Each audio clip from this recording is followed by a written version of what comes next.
Olá, sejam todos bem-vindos ao nosso canal Elisete na Janela da Alma.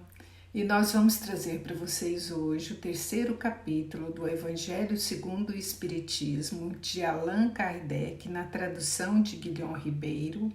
E o nome do capítulo é Há Muitas Moradas na Casa de Meu Pai. Peço a todos que possam compartilhar, inscrever-se no nosso canal, deixar o seu like para nos auxiliar que chegue a mais pessoas, principalmente a quem tem deficiência visual ou dislexia ou qualquer outra necessidade que impede que acesse o livro para poder fazer a sua própria leitura. Muito obrigada. Vamos iniciar então. Capítulo 3. Há muitas moradas na casa de meu pai. Diferentes estados da alma da erraticidade, diferentes categorias de mundos habitados, destinação da terra, causa das misérias terrenas, instruções dos espíritos, mundos superiores e mundos inferiores, mundos de expiações e de provas, mundos regeneradores e progressão dos mundos. Item 1. Não se turbe o vosso coração. Credes em Deus, credes também em mim. Há muitas moradas na casa de meu pai. Se assim não fosse, já vô-lo teria dito, pois me vou para vos preparar o lugar. Depois que me tenha ido e que eu vos houver preparado o lugar, voltarei e vos retirarei para mim, a fim de que onde eu estiver, também vos aí estejais. São João, capítulo 4, versículo 1 a 3. Diferentes estados da alma na erraticidade, item 2. A casa do Pai é o universo. As diferentes moradas são os mundos que circulam no espaço infinito e oferecem aos espíritos que neles encarnam moradas correspondentes ao adiantamento dos mesmos espíritos. Independente da diversidade dos mundos, essas palavras de Jesus também podem referir-se ao estado venturoso ou desgraçado do espírito na erraticidade, conforme se ache este mais ou menos depurado e desprendido dos laços materiais, variação ao infinito, o meio em que ele se encontre, o aspecto das coisas, as sensações que experimente, as percepções que tenha, enquanto uns não se podem afastar da esfera onde viveram. Outros se elevam e percorrem o espaço e os mundos, enquanto alguns espíritos culpados erram nas trevas. Os bem-aventurados gozam de resplendente claridade e no espetáculo sublime do infinito. Finalmente, enquanto o mal, atormentado de remorsos e pesares, muitas vezes insulado, sem consolação, separado dos que constituíam objeto de suas afeições. Pena sob quântidos sofrimentos morais, o justo, em convívio com aqueles a quem ama, frui as delícias de uma felicidade indizível. Também nisso, portanto, há muitas moradas, embora não circunscritas nem localizadas. Diferentes categorias de mundos habitados, item 3. Do ensino dado pelos espíritos, resulta que muito diferentes umas das outras são as condições dos mundos quanto ao grau de adiantamento ou de inferioridade dos seus habitantes. Entre eles, há os que estes últimos são ainda inferiores aos da terra, física e moralmente, outros da mesma categoria que o nosso, e outros que eles são mais ou menos superiores a todos os respeitos. No mundo dos inferiores, a existência é toda material, reinam soberanas as paixões, sendo quase nula a vida moral. À medida que esta se desenvolve, diminui a influência da matéria, de tal maneira que nos mundos mais adiantados, a vida, por assim dizer, é toda espiritual. Item 4. Nos mundos intermediários, misturam-se o bem e o mal, predominando um ou outro segundo grau de adiantamento da maioria dos que os habitam. Embora se não possa fazer dos diversos mundos uma classificação absoluta, pode-se, contudo, em virtude do estado em que se acham e da destinação que trazem, tomando por base os matizes mais salientes, dividi-los, de modo geral, como segue. Mundos primitivos, destinados às primeiras encarnações da alma humana. Mundos de expiações e prova, onde domina o mal. Mundo de regeneração, nos quais as almas que ainda têm o que expiar aurem novas forças, repousando das fadigas da luta. Mundos ditosos, onde o bem sobrepuja o mal. Mundos celestes ou divinos, habitações de espíritos depurados, onde exclusivamente reina o bem. A Terra pertence à categoria dos mundos de expiações e provas, razão por aí viveram os homens a braços com tantas misérias. Item 5. Os espíritos que encarnam em um mundo não se acham a ele presos indefinidamente, nem nele atravessam todas as fases do progresso que eles cumpre realizar, para atingir a perfeição. Quando em um mundo eles alcançam o grau de adiantamento que este mundo comporta, passam para outro mais adiantado, e assim por diante, até que cheguem ao estado de puros espíritos. São outras tantas estações em cada uma das quais se lhes depurem elementos de progresso apropriados ao adiantamento que já conquistaram. É-lhes uma recompensa ascenderem a um mundo de ordem mais elevada, como é um castigo ou prolongarem a sua permanência em um mundo desgraçado, ou serem relegados para outro ainda mais infeliz do que aquele, a que se veem impelidos de voltar, quando se obstinarem ao mal. Destinação da Terra, causas das misérias humanas, item 6. Muitos se admiram de que na Terra haja tanta maldade, tantas paixões grosseiras, tantas misérias e enfermidades de toda a natureza. E daí concluem que a espécie humana, bem triste coisa é, provém que esse juízo do acanhado ponto de vista em que se colocam os que o emitem e que lhes dá uma falsa ideia do conjunto, deve-se considerar que na Terra não está a humanidade toda, mas apenas uma pequena fração da humanidade.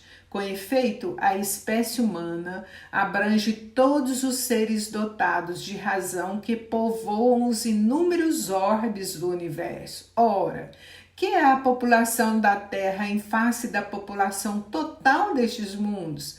Muito menos que a de uma aldeia, em confronto com a de um grande império. A situação material e moral da humanidade terrena nada tem que espalhe, desde que se leve em conta a destinação da terra e a natureza dos que a habitam. Item 7. Faria dos habitantes de uma grande cidade falsíssima ideia de quem os julgasse pela população dos seus quarteirões mais íntimos e sórdidos. Num hospital, ninguém vê senão doentes e estropiados. Numa penitenciária, vê-se reunidas todas as torpezas, todos os vícios. Nas regiões insalubres, os habitantes, em sua maioria, são pálidos, franzinos e enfermiços. Pois bem, figure-se a Terra como um subúrbio, um hospital, uma penitenciária, um sítio malsão, e ela é simultaneamente tudo isso. E compreender-se-á porque as aflições sobrelevam aos gozos, porquanto não se mandam para os hospitais os que se acham com saúde, nem para as casas de correção os que nenhum mal praticaram, nem os hospitais e as casas de correção se podem ter por lugares de deleite. Ora, assim como numa cidade, a população não se encontra toda nos hospitais ou nas prisões, também na terra não está a humanidade inteira, e do mesmo modo que do hospital saem os que se curaram e da prisão os que cumpriram suas penas, o homem deixa a terra quando está curado de suas enfermidades morais. Instruções dos Espíritos, mundo inferiores e mundos superiores, item 8. A qualificação dos mundos de inferiores e mundos superiores nada tem de absoluta, é antes muito relativa. Tal mundo é inferior ou superior com referência aos que lhe estão acima ou abaixo da escala progressiva. Tomada a Terra por tempo de comparação, pode-se fazer ideia do estado de um mundo inferior, supondo seus habitantes na condição das raças selvagens ou das nações bárbaras que ainda entre nós se encontram, restos do estado primitivo do nosso orbe. Nos mais atrasados, são de certo modo rudimentares os seres que os habitam. Revestem a forma humana, mas sem nenhuma beleza. Seus instintos não têm a abrandá-los qualquer sentimento de delicadeza ou de benevolência, nem as noções do justo e do injusto. A força bruta é entre eles a única lei. Carentes de indústrias e de invenções, passam a vida na conquista de alimentos. Deus, entretanto, a nenhuma de suas criaturas abandona. No fundo das trevas da inteligência jaz latente a vaga intuição, mais ou menos desenvolvida de um ente supremo. Esse instinto basta para torná-los superiores uns aos outros e para lhes preparar a ascensão à vida mais completa, porquanto eles não são seres degradados, mas crianças que estão a crescer. Entre os degraus inferiores e os mais elevados, inúmeros outros há, e difícil é reconhecer-se nos espíritos puros, desmaterializados e resplandecentes de glória, os que foram estes seres primitivos, do mesmo modo que no homem adulto se custa a reconhecer o embrião. Item 9. Nos mundos que chegaram a um grau superior, nas condições da vida moral e material são muitíssimo diversas das da vida da Terra. Como por toda parte, a forma corpórea aí é sempre humana, mas embelezada, aperfeiçoada e, sobretudo, purificada. O corpo nada tem de materialidade terrestre e não está, consequentemente, sujeito às necessidades, nem às doenças ou deteriorizações que a predominância da matéria provoca. Mais apurados, os sentidos são aptos a percepções a que neste mundo a grosseira matéria obstém. A leveza específica do corpo permite locomoção rápida e fácil, em vez de se arrastar penosamente pelo solo. Desliza, a bem dizer, pela superfície ou plana na atmosfera sem qualquer outro esforço além do da vontade, conforme se representam os anjos, ou como os antigos imaginavam os manes nos campos elíseos. Os homens conservam a seu grado os traços de suas passadas migrações e se mostram aos seus amigos tais quais estes os reconheceram, porém irradiando uma luz divina, transfigurados pelas impressões interiores, estão sempre elevadas. Em lugar de semblantes descorados, abatidos pelos sofrimentos e paixões, a inteligência e a vida cintilam como o fulgor que os pintores hão figurado no nimbo ou auréola dos santos. A pouca resistência que a matéria oferece a espíritos já muito adiantados torna um rápido o desenvolvimento dos corpos e curta ou quase nula a infância. Isenta de cuidados e angústias, a vida é proporcionalmente muito mais longa do que na Terra. Em princípio, a longevidade guarda proporção com o grau de adiantamento dos mundos. A morte, de modo algum, acarreta os horrores da decomposição, longe de causar pavor. É considerado uma transformação feliz, por isso que lá não existe a dúvida sobre o porvir. Durante a vida, a alma, já não tendo a constrangê-la a matéria compacta, expande-se e goza de uma lucidez que a coloca em estado quase permanente de emancipação e lhe consente a livre transmissão de pensamento. Item 10. Nestes mundos venturosos, as relações sempre amistosas entre os povos jamais são perturbadas pela ambição, da parte de qualquer deles, de escravizar o seu vizinho, nem pela guerra que daí decorre. Não há senhores nem escravos, nem privilegiados pelo nascimento, só há a superioridade moral e intelectual. Estabelece diferença entre as condições e dá a supremacia. A autoridade merece o respeito de todos, porque somente ao mérito é conferida e se exerce sempre com justiça. O homem não procura elevar-se acima do homem, mas acima de si mesmo, aperfeiçoando-se. Seu objetivo é galgar a categoria dos espíritos puros, não lhe constituindo um tormento. Esse desejo, porém, uma ambição nobre que o induz a estudar com ardor para os igualar. Lá todos os sentimentos delicados e elevados da natureza humana se acham engrandecidos e purificados. Desconhecem-se os ódios, os mesquinhos ciúmes, as baixas cobiças da inveja. Um laço de amor e fraternidade prende uns aos outros todos os homens. Ajudando o mais forte ao mais fraco, possuem bens em maior ou menor quantidade, conforme os tenham adquirido mais ou menos por meio da inteligência. Ninguém, todavia, sofre por lhe faltar o necessário, uma vez que ninguém se acha em expiação. Numa palavra, o mal nestes mundos não existe. Item 11. No vosso precisais do mal para sentirdes o bem, da noite para admirar-lhes a luz, da doença para apreciar a saúde.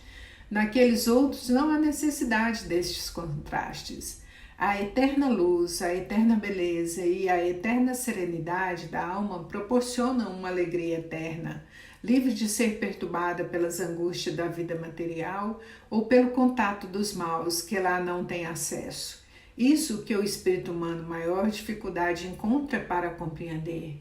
Ele foi bastante engenhoso para pintar os tormentos do inferno, mas nunca pôde imaginar as alegrias dos céus. Por quê?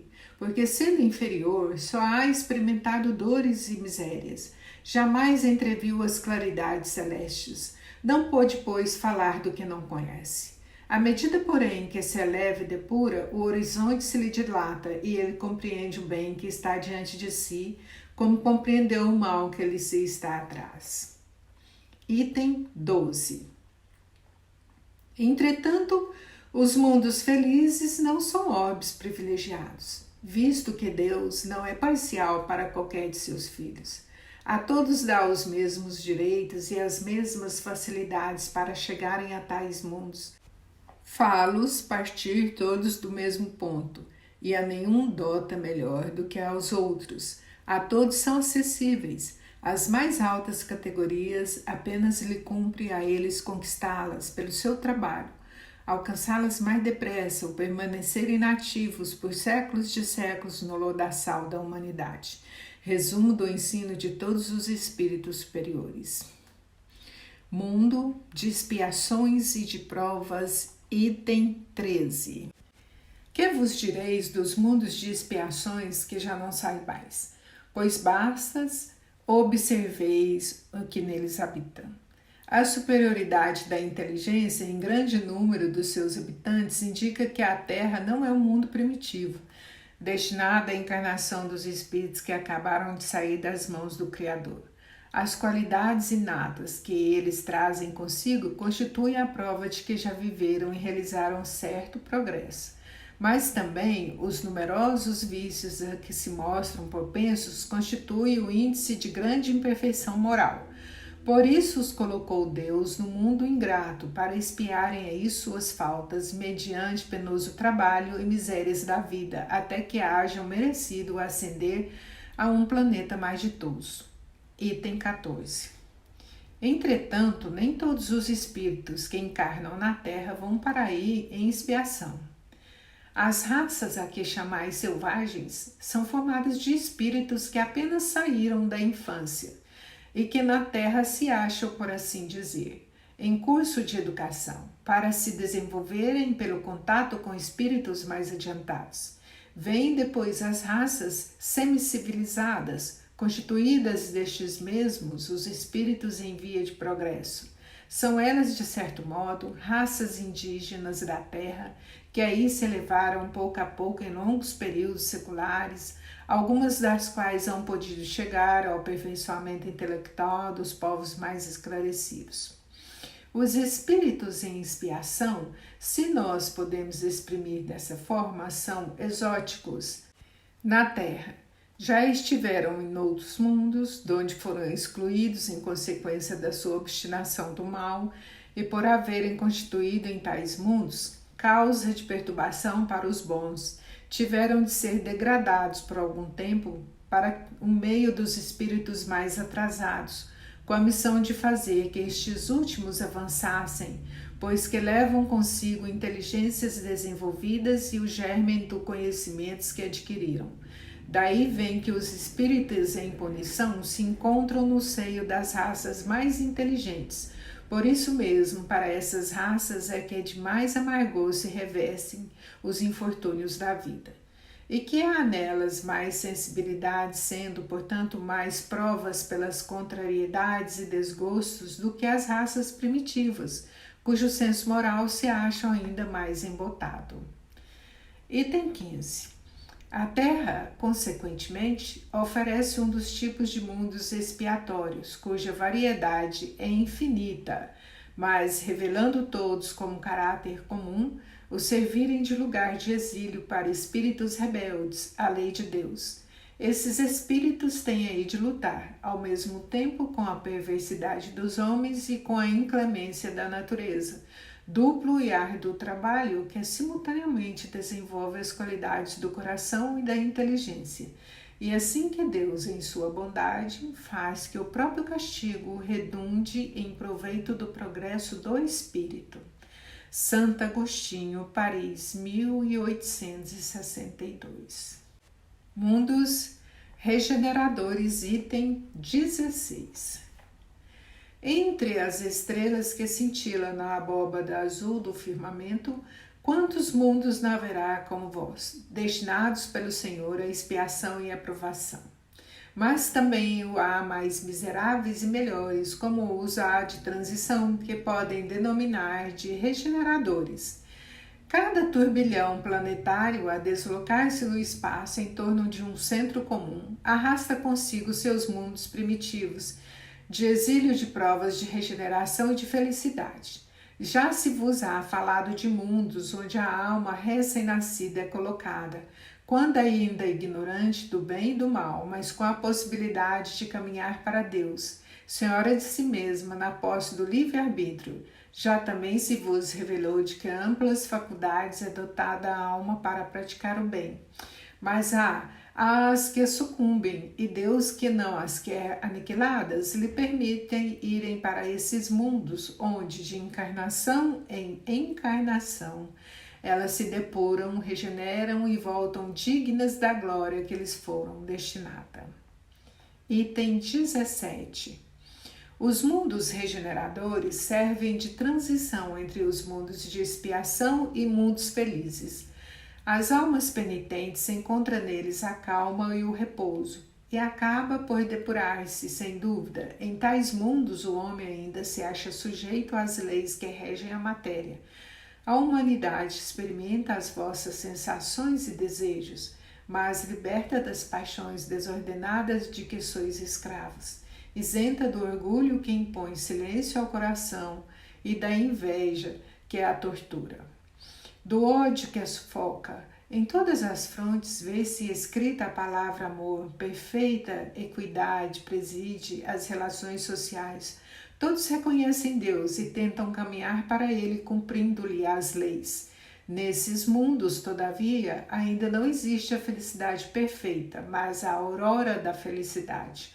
O homem lá é ainda de carne e por isso sujeito às vicissitudes de que, libertos, só se acham os seres completamente desmaterializados. Ainda tem de suportar provas, porém sem as pungentes angústias da expiação. Comparados à terra, estes mundos são bastante ditosos e muitos dentre vós se alegrariam de habitá-los, pois que eles representam a calma após a tempestade, a convalescência após a moléstia cruel, contudo menos absorvido pelas coisas materiais. O homem divisa melhor do que vós o futuro, compreende a existência de outros gozos prometidos pelo Senhor aos que dele se mostrem dignos quando a morte se lhe houver de novo ceifado os corpos, a fim de lhes outorgar a verdadeira vida.